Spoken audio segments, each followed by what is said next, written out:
Hello viewers, welcome to our channel. బాల్యం విద్యా కేంద్రాల్లో అడ్మిషన్ల నమోదు శాతం పెంచుతూ సృజనాత్మకమైన విద్యా బోధన బాల్యం అధ్యాపకులు అందించాలని జీవీఎంసీ కమిషనర్ కేతన్ గారు మహావిశాఖ నగరంలో గల బాల్యం విద్యా కేంద్రాల్లో చిన్నారుల ఉచిత విద్యకు అడ్మిషన్లు ప్రారంభమయ్యాయని 3 నుంచి 5 సంవత్సరాల వయసు గల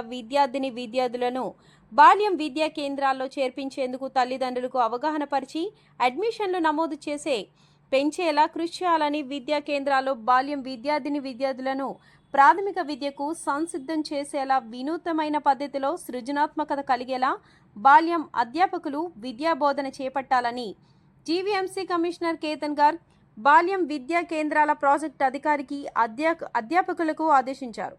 బుధవారం జీవీఎంసీ కమిషనర్ కార్యాలయంలో జరిగిన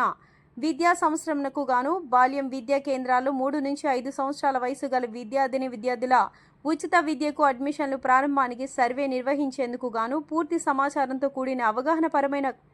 కరపత్రం, సోషల్ మీడియా పోస్టర్లను కమిషనర్ విడుదల చేశారు.